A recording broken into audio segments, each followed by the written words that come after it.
Voilà. Donc aujourd'hui, ben, c'est la deuxième rencontre et le thème c'est qui est Jésus.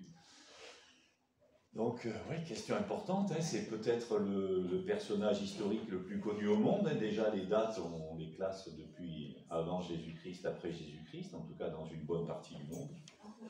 Il y a plus de 2 milliards de personnes, paraît-il, qui déclarent croire en lui, un tiers de la population mondiale. Et puis dans la littérature et les arts, voilà, c'est même pas la peine d'expliquer, quoi. C'est énorme les allusions et les thèmes qui sont présents dans ces domaines. Et puis son influence a été et demeure considérable dans notre histoire. Alors qui est Jésus? La question a été posée dans la rue. Et c'est assez intéressant, si Pascal, tu peux nous mettre cette petite vidéo là. Et puis après, on peut en parler ensemble.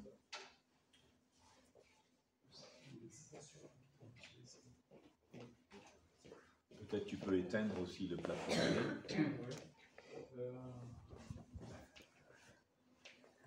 Oui, c'est merci.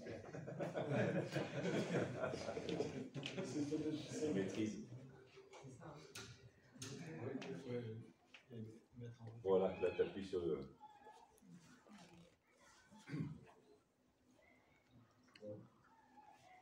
Ça y est, sur ça. C'est sur pause, je viens pas voir d'ici. Il y a du son normalement? Je sais pas. Voilà. Le son. Ah, on a le son. Alors, tu peux revenir un peu en arrière en tirant.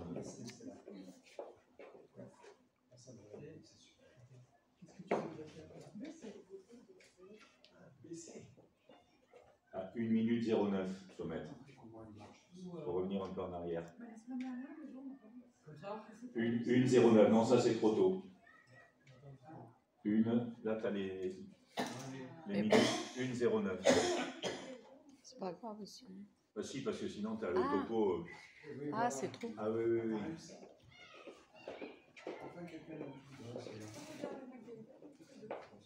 Voilà, parfait. S'il y a le son. Yes. Qui est Jésus?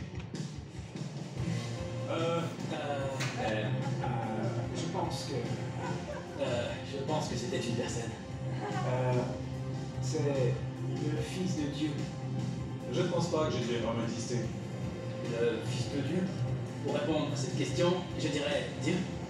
Il joue dans l'équipe de Chelsea. Si vous lisez la Bible, je ne crois pas à tout ça, moi. Il est tout. Chacun a son idée, mais pour moi, il est tout. Qui est Jésus? Pour être honnête, je ne sais pas. C'est que je ne suis pas super religieuse.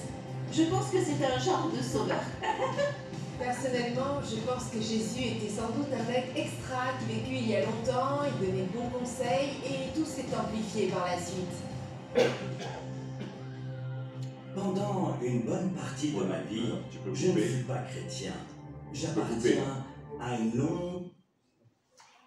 Voilà, donc qui est Jésus? En fait, quand on veut se documenter sur une question comme celle-là, on va souvent sur Internet, on cherche des indices, on cherche des faits, des forums pour nous éclairer. En réalité, on ne peut pas prouver ce que dit Jésus ou l'existence de Dieu par les sciences. Ce n'est pas l'objet de la science. La science, elle s'attache à observer et essayer de comprendre le fonctionnement de l'univers, de la nature, de la vie, essayer d'en expliquer l'origine, mais elle ne sait pas dire qui a fait cela et pourquoi. Si on prend le gâteau que vous avez ce matin dans le buffet, qui l'a fait? Voilà, ce matin, à part la personne qui l'a faite, comment savoir exactement ce qu'il y a dedans? Alors, peut-être si vous avez fait le même genre de gâteau, vous pourrez dire, trouver des indices déjà. Mais, ben voilà, pour l'univers, hein, l'homme, la vie, il n'y a que le Créateur qui peut révéler que c'est lui qui les a faits. Et ce Créateur, qui est forcément supérieur, s'il est créateur, en puissance, en sagesse, eh bien, les chrétiens l'appellent Dieu, l'appellent le Tout-Puissant, l'Éternel, le Seigneur. Moi, pour vous dire, j'ai toujours cru dans ce Dieu-là, créateur. J'ai jamais réussi, j'ai essayé, on m'a appris au lycée, et j'étais content de ça, j'ai bien aimé la philo en particulier, apprendre à douter pour voir qu'est-ce qui reste. Mais de douter qu'il y a un créateur, ça, j'ai pas réussi. Alors, je ne dis pas que c'était impossible, hein, mais voilà, je vous donne juste mon témoignage. Et apparemment, je ne suis pas le seul, puisque Voltaire a dit, par exemple, « L'univers m'embarrasse et je ne puis songer que cette horloge existe et n'est pas d'horloger. » Einstein a dit « L'idée que l'ordre et la précision de l'univers, dans ses aspects innombrables, seraient le résultat de hasards aveugles, est aussi peu crédible que si, après l'explosion d'une imprimerie, tous les caractères retombaient par terre dans l'ordre d'un dictionnaire. » Et puis il y a un de mes amis qui m'a accompagné dans la foi, Ralph Challis, qui a dit et qui a écrit « Il faut beaucoup de foi pour être athée ». Alors les juifs et les musulmans aussi adorent Dieu et écoutent les prophètes, mais seuls les chrétiens reconnaissent en Jésus Emmanuel. Vous savez ce que ça veut dire Emmanuel? Dieu avec nous. Ça dépend de quel Emmanuel on parle. Je ne parle pas de tous les Emmanuels. Mais Emmanuel. Jésus seul a affirmé être le Fils de Dieu. Dieu fait homme. Celui qui nous fait connaître Dieu. Alors l'idée de ce topo aujourd'hui, c'est d'oser affronter cette question, et bravo d'être là pour vous poser cette question sans repousser toujours à plus tard. On dit, ah ben un jour j'y réfléchirai un peu plus. Alors, qui est Jésus? Tu peux mettre la première diapo, c'est pas sur la vidéo, mais c'est sur les diapos, si ça marche, hein, sinon c'est pas grave. Voilà ce que Jésus a dit. Je vais vous présenter plusieurs paroles de Jésus. Pour savoir qui est quelqu'un, c'est bien aussi d'entendre ce qu'il dit. Et il a dit, entre autres, cette phrase, « Je suis le chemin, la vérité et la vie ». Alors, s'il est ce qu'il dit, alors ça vaut la peine de s'arrêter pour y réfléchir et d'explorer un peu les faits. Alors, voilà, tout d'abord, Jésus a-t-il existé ? Peut-être que vous avez lu ou vu quelque chose qui s'appelle Jésus l'enquête. J'ai apporté le DVD et si quelqu'un veut l'emprunter, après il pourra le faire. C'est écrit à partir d'une histoire vraie, celle d'un journaliste d'investigation, je pense aux États-Unis, qui pour garder sa femme qui venait de se convertir à Jésus et la ramener à la raison, va faire une véritable enquête pour lui démontrer la supercherie. Une enquête poussée, pointue, comme celle d'un journaliste sérieux qui ne veut pas publier ce qui n'a pas de source fiable. Eh bien, en fait, on sait bien plus de choses sur Jésus que sur la plupart de ses contemporains. En particulier des sources non chrétiennes, et heureusement qu'on en a, c'est important, comme par exemple un historien juif qui s'appelait Flavius Joseph, qui a écrit en 93 après Jésus-Christ, dans les Antiquités juives, il a écrit « À cette époque, survient Jésus, homme sage, si du moins on peut l'appeler un homme, car c'était un faiseur d'œuvres prodigieuses, maître des gens qui reçoivent les vérités avec plaisir. Il se gagna beaucoup de juifs et beaucoup qui étaient d'origine grecque. Lorsque sur la dénonciation de nos notables, Pilate l'eut condamné à la croix, ceux qui l'avaient aimé au début ne cessèrent pas de le faire. Et aujourd'hui encore, le clan des chrétiens, nommé ainsi à cause de lui, n'a pas disparu. Il y a aussi Pline le Jeune, vers 111, qui a écrit « Ces chrétiens ont l'habitude de se réunir un jour de la semaine avant le lever du jour, de réciter ensemble ou à tour de rôle des prières en l'honneur du Christ, qu'ils considèrent comme leur Dieu. » Et puis il y en a d'autres, Tacite, Suétone, au début du IIe siècle. Et les chercheurs ont aussi appliqué au Nouveau Testament la critique textuelle. C'est une démarche scientifique qui est appliquée pour les recherches d'authenticité ou de fiabilité d'écrits anciens. Et en voici deux principes. Plus le temps est court entre l'original et la première copie d'un texte, plus la source est fiable. Eh bien, par exemple, je ne sais pas si vous savez, mais pour la guerre des Gaules de Jules César, il y a un écart de 950 ans entre l'original et la première copie. Pour le Nouveau Testament, nous disposons d'une copie complète qui date de l'an 350, soit à peu près 300 ans après les originaux. Donc vous voyez, l'écart est beaucoup plus réduit. Et pourtant, on ne met pas en doute la guerre des Gaules.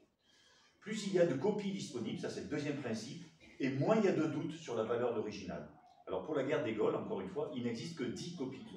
Pour le Nouveau Testament, nous en avons 5000 en grec, 10 000 en latin et 9 000 en d'autres langues. Vous voyez la disproportion. Aujourd'hui, d'ailleurs, aucun historien digne de ce nom ne remet en cause l'existence de Jésus. Les évangiles, vous savez combien il y en a? 3. Ouais, presque. Là, il y a un bonus aujourd'hui, on peut aller à 4. Ils sont écrits par des compagnons de Jésus. Donc il y a Matthieu et Jean qui étaient vraiment ses compagnons directs, des disciples. Et puis il y avait des proches des disciples qui ont entendu le témoignage direct des disciples, comme Marc et Luc par exemple. Et ils décrivent vraiment dans les évangiles, si vous les lisez, j'encourage à les lire, un homme, un vrai homme, de sa naissance à sa mort et même au-delà. Un homme qui partage notre humanité au travers de tout, de sa naissance, de sa croissance, de son éducation, de ses tentations, de son travail, de ce qu'il a éprouvé, le deuil, la souffrance, le rejet, la mort. Il pouvait être fatigué, avoir faim, avoir soif. Il éprouvait les mêmes sentiments que nous, l'amour, la joie, la tristesse. Il était donc pleinement humain. Mais est-ce qu'il était plus que ça? C'est ça qui est la question qu'on se pose aujourd'hui. Alors, on va voir qui Jésus pensait être. Donc, tu peux mettre la deuxième diapo. Jésus a dit, et je crois qu'il continue de nous parler aujourd'hui, hein, si on a soif de vérité, de sens, il nous dit, ou faim plutôt, il nous dit, je suis le pain de vie. Et puis, la troisième diapo, pour ceux qui ont soif de liberté, et en particulier d'être libérés du poids de la culpabilité, il nous dit, si le Fils, donc Jésus, vous libère, alors vous serez vraiment libre. Et puis il dit également, la diapo suivante, pour les angoissés, pour les inquiets, pour ceux qui sont las, il dit, venez à moi, vous tous qui êtes fatigués de porter un lourd fardeau, et je vous donnerai le repos. Et puis peut-être la parole qui m'a, moi, touché, je vais vous le raconter, c'est quand il dit, la cinquième diapo, mon ami, tes péchés te sont pardonnés. Et il dit ça à un homme qui est paralysé, et il lui dit, tes péchés te sont pardonnés. Mais seul Dieu peut pardonner les péchés.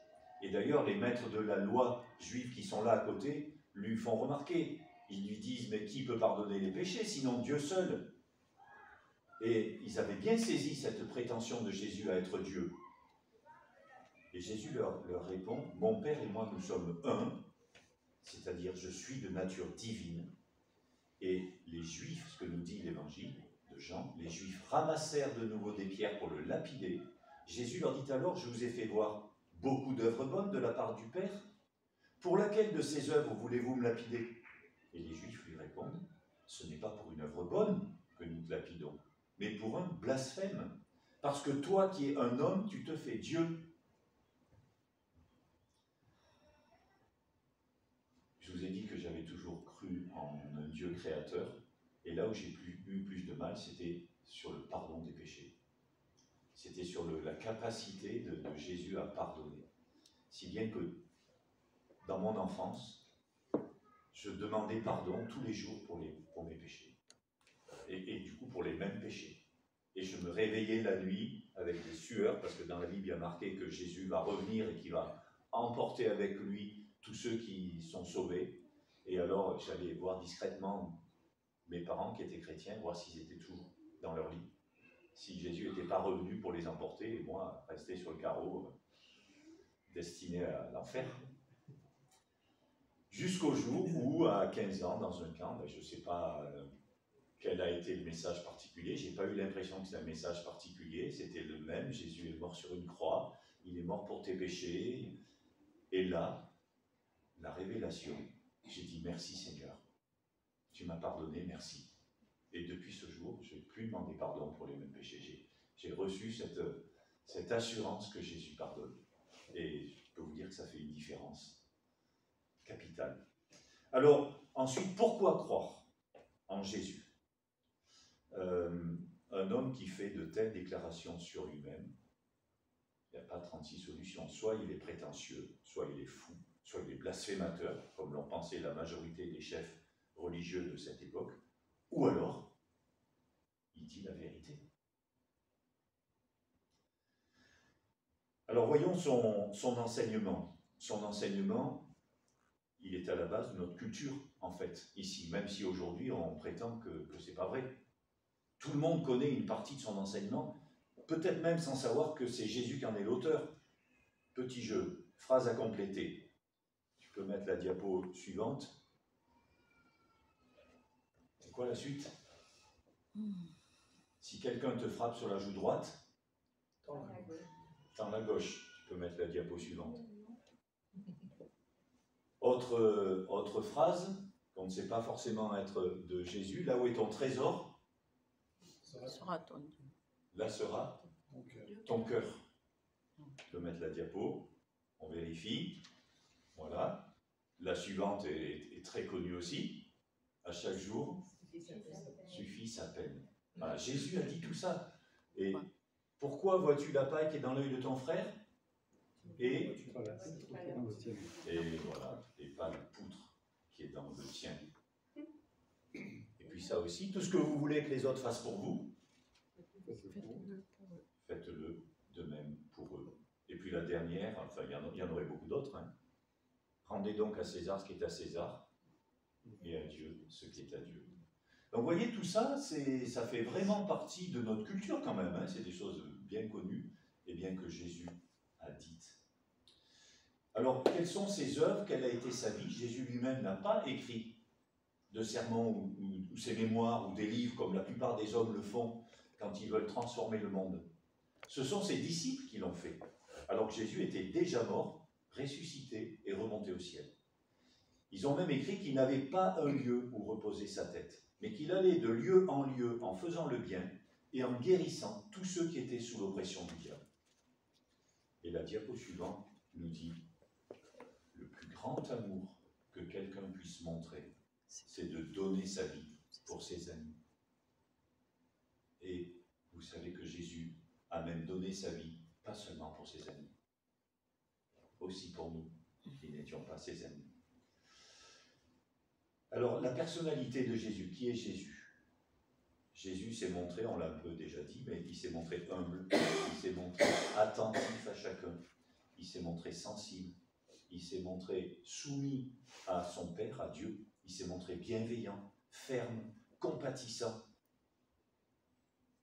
Et au sommet de la souffrance, cloué sur une croix, il prie encore son Père pour ses bourreaux, en leur disant, la diapo suivante, Père, pardonne-leur, car ils ne savent pas ce qu'ils font.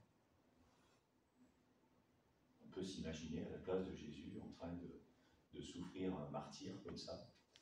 Et la pensée qui nous occupe, c'est quoi? C'est notre souffrance. Non, c'est Père, pardonne-leur.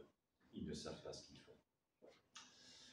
Et puis Jésus, en fait, un autre élément qui est assez surprenant et important, c'est qu'il a accompli des prophéties. Voilà, prophétie, vous connaissez, hein, on parle à l'avance de quelque chose qui va se produire après. Eh bien, avec Jésus, se sont accomplis pendant les 33 ans de sa vie terrestre, hein, c'était quand même court, plus de 300 prophéties qu'on a dans l'Ancien Testament. Le Premier Testament qui concerne l'histoire du peuple juif, notre histoire aussi, hein, puisque ça remonte avant encore le peuple juif. Et ces prophéties, elles ont été rédigées sur plusieurs siècles. Alors, quelques-unes, je ne vais pas vous donner les références, mais si vous les voulez, je pourrais vous les donner pour que vous puissiez vérifier la prophétie dans l'Ancien Testament et la réalisation de la prophétie dans le Nouveau Testament. Par exemple, qu'il devait naître d'une vierge, d'une jeune fille vierge. C'était annoncé. Son entrée triomphale dans Jérusalem, monté sur un ânon, c'était annoncé. Le fait qu'il soit trahi par un ami. Je savez, trahi par Judas, qui faisait partie de ses 12 proches, qu'il a été vendu pour 30 pièces d'argent. Vous voyez le détail de précision des prophéties. Que ses mains et ses pieds allaient être percés, c'était écrit aussi. Que des soldats allaient tirer au sort ses vêtements, pour ne pas les déchirer et qu'ils soient encore utilisables par quelqu'un. Voilà, également, le fait peut-être le plus marquant de qui est Jésus, c'est sa résurrection.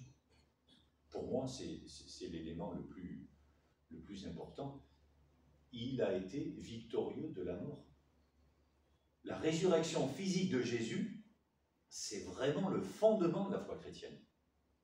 Si le Christ n'est pas ressuscité, la foi des chrétiens est nulle. Elle ne sert à rien, elle est vaine. Alors, finalement, est-ce que c'est une réalité historique? Est-ce que c'est un mythe? À un moment donné, il faut que chacun puisse apporter sa réponse. Je vous propose encore de voir ce que disent nos amis de la rue.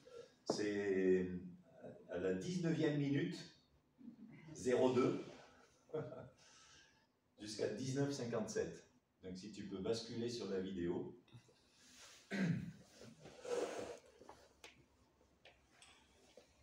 C'est pensez-vous, la question qui a été posée, c'est pensez-vous que Jésus est ressuscité?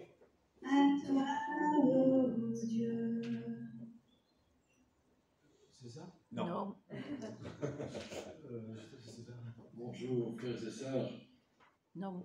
Avant de introduire ce texte, j'aimerais simplement demander. C'est le culte, ça. Je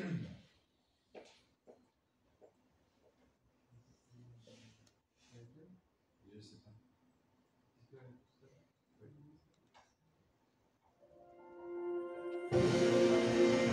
Là, il faut que tu ailles à 19,02.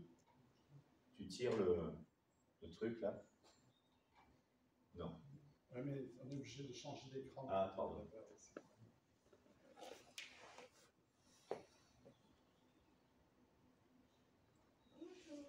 Conte de fées. Super. On peut éteindre là? Tu coupes à 19,57. Ressuscité. Oui, c'est ce qu'on m'a dit, mais je ne sais pas, je n'en suis pas sûr. Oui, je crois que Jésus-Christ est ressuscité. En tant qu'homme de science, je pense que c'est impossible. Ouais, je crois. Non. Oui, je crois. Je ne crois absolument pas que Jésus soit ressuscité des morts. Non, je ne crois pas. Non, Jésus n'est pas ressuscité des morts, c'est ridicule. Ça pourrait être un symbole, ouais. Vous voulez dire il y a un problème? Oui, c'est certain. Je crois qu'il l'a fait, à 100%. La relation que j'ai avec lui me prouve que oui. Je ne suis pas renseignée là-dessus. Je sais pas, je sais pas. 4 preuves sont proposées pour la résurrection Voilà, de Jésus. La première est le tombeau vide. Personne.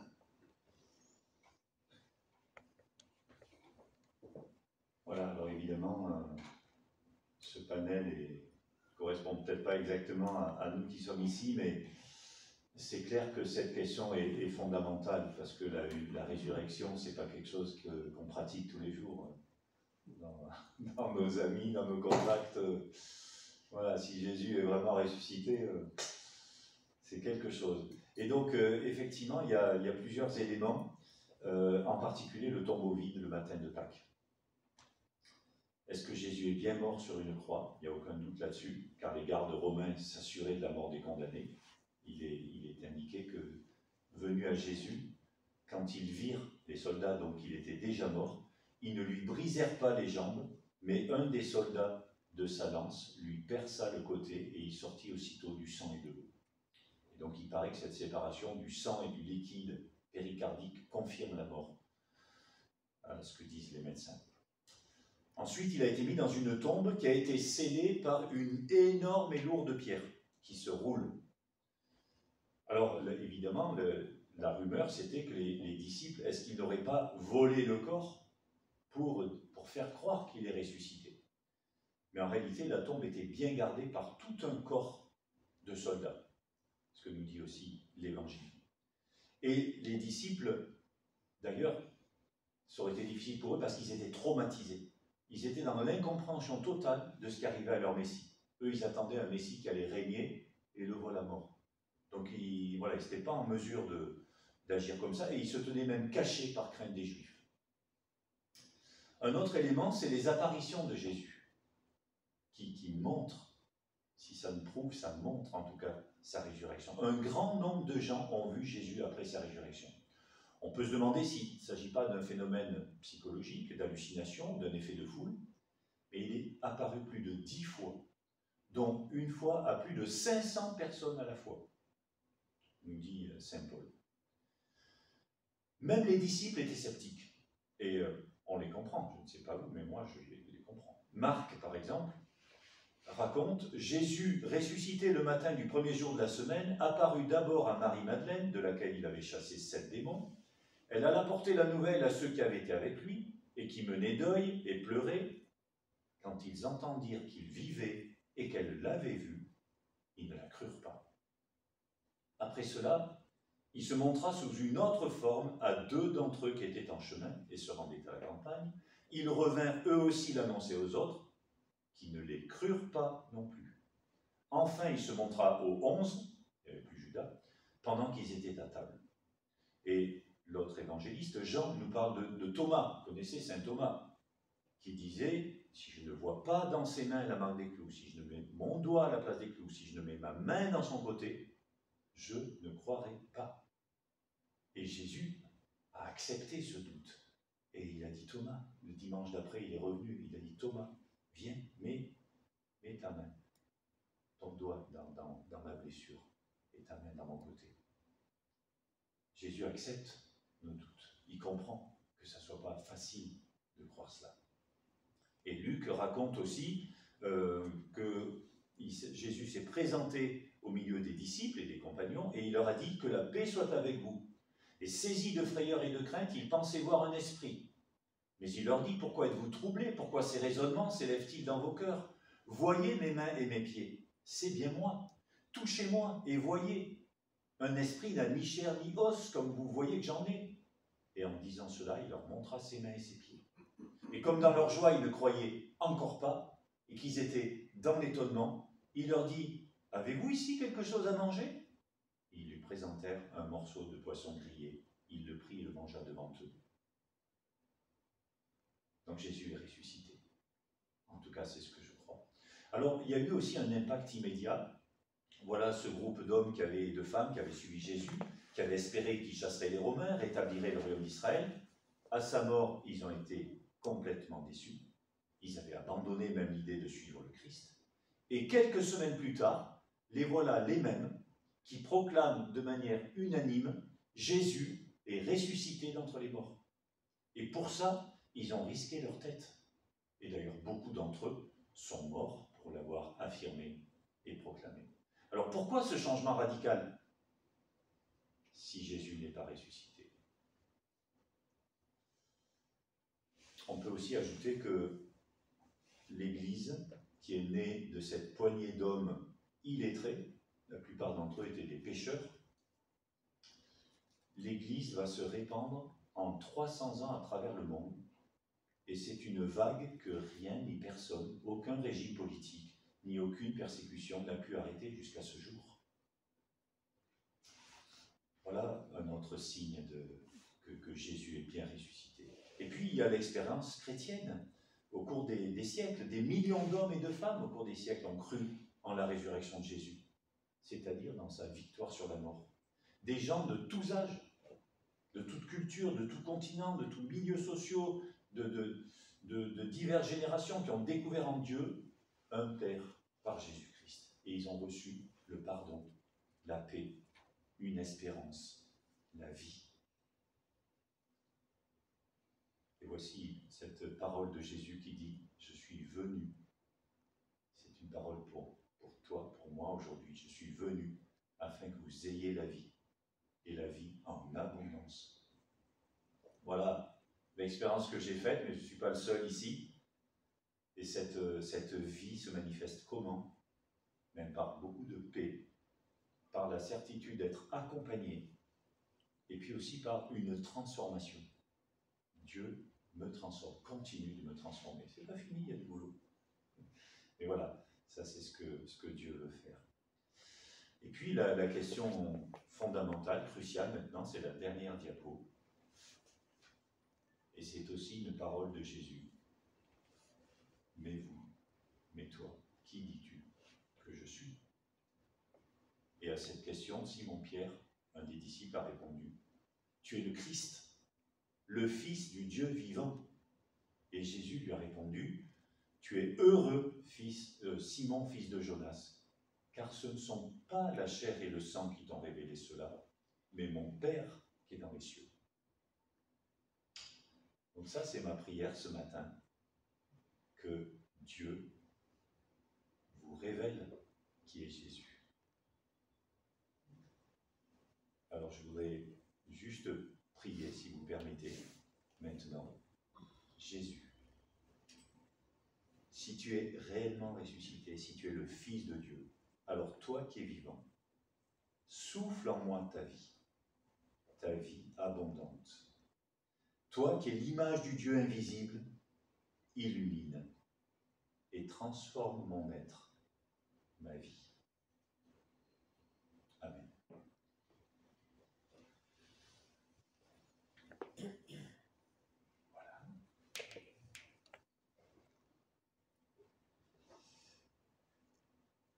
Il y a quelques questions, si vous voulez échanger après autour des tables.